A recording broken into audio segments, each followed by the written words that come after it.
मोदी जी, आज आपका जन्मदिवस है और इस अवसर पर भीषण बेरोजगारी से त्रस्त युवा, निजीकरण से त्रस्त सरकारी कर्मचारी और महंगाई से त्रस्त देश भर के नागरिक जुमला दिवस मना रहे हैं।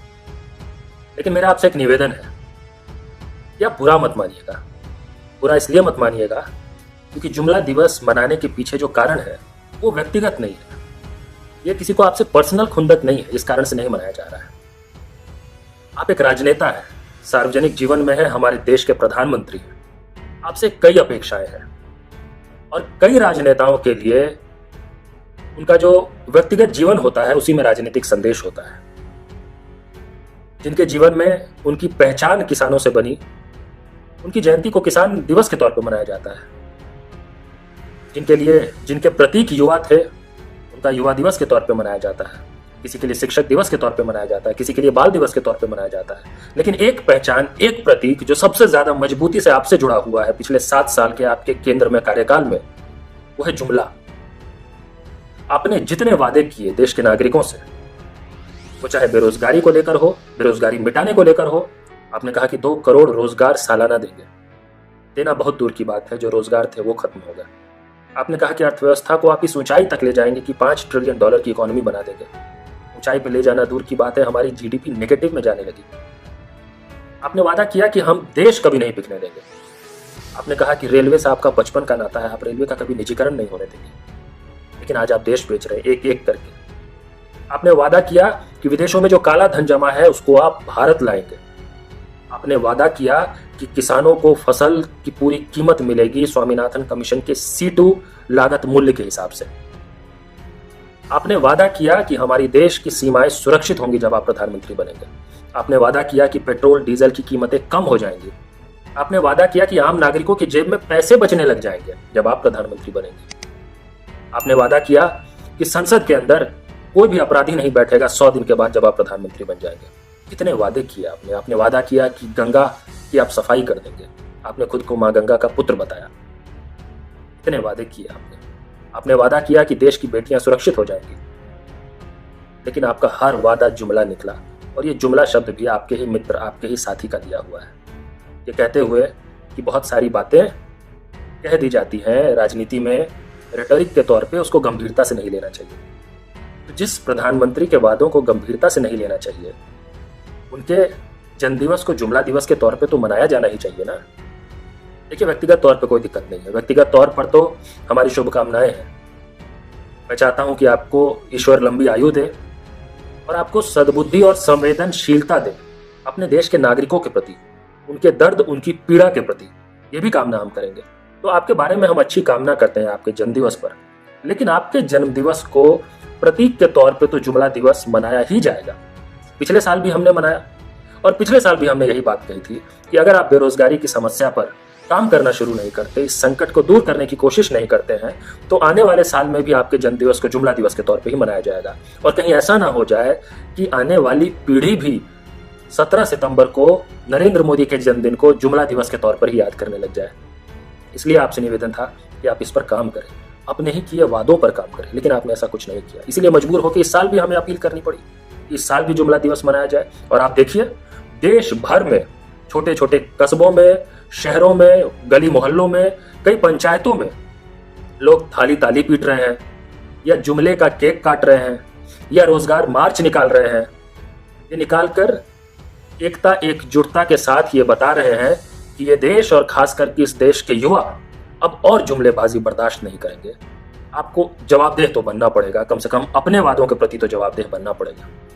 इसलिए बुरा मत मानिए, बस इस दर्द को समझिए, जिस दर्द से, जिस पीड़ा से ये आयोजन निकल रहा है। एक जन्मदिन को जुमला दिवस मनाया जा रहा है। अगर आप उसको समझेंगे तो शायद देश का कुछ भला हो जाएगा। इस अवसर पर आज जो देश भर में कार्यक्रम हो रहे हैं, देखिए, सबसे पहले तो मैं उन बेरोजगार युवाओं को धन्यवाद करना चाहता हूं, बधाई देना चाहता हूं, जिस जोश के साथ अपने अपने क्षेत्र, अपने अपने इलाकों में इस कार्यक्रम को मना रहे हैं, उसके लिए उनको बधाई देना चाहता हूं। उनको जो शिक्षक की पात्रता पा गए हैं, एलिजिबल हो गए हैं टीचर बनने के लिए, और लाखों पद टीचर के खाली हैं लेकिन फिर भी बेरोजगार है, उनको भी मैं बधाई देना चाहता हूं। उन इंजीनियर्स को जो इंजीनियर बन गए हैं लेकिन बेरोजगार हैं, कहने को इंजीनियर हैं लेकिन अनएम्प्लॉयड हैं, उनको भी मैं धन्यवाद कहना चाहता हूँ। आज आप सबको धन्यवाद करने का दिन है। आज मैं उन बैंक कर्मियों को धन्यवाद करना चाहता हूँ जो आज इस मजबूती के साथ कंधे से कंधा मिलाकर देश के बेरोजगार युवाओं के साथ खड़े हैं। और देश के बेरोजगार युवा वो भी आज अच्छे से बेहतर ढंग से समझ रहे हैं कि ये जो देश बेचने की कोशिश है, ये जो प्रॉफिट मेकिंग एसेट्स को, पब्लिक एंटरप्राइज को बेचा जा रहा है, यहां से तो आपकी नौकरी खत्म हो रही है। तो रोजगार का सवाल और मुनाफा कमा रहे कंपनियों को बेचने का जो सवाल है, ये एक मायने में इंटरलिंक्ड है और महंगाई इन दोनों से इंटरलिंक्ड है। मैं अक्सर एक बात कहता हूं, मैं तो ये कहता हूं कि कोई निजीकरण की सरकार पूरी तरह से नहीं है। ऐसा नहीं कि सब कुछ निजीकरण करना चाहती है। असल में ये क्या करना चाहते हैं, ये मुनाफे का निजीकरण करना चाहते हैं, प्रॉफिट का प्राइवेटाइजेशन करना चाहते हैं, और जो लॉस है उसको नेशनलाइज करना चाहते हैं, घाटे का राष्ट्रीयकरण करना चाहते हैं।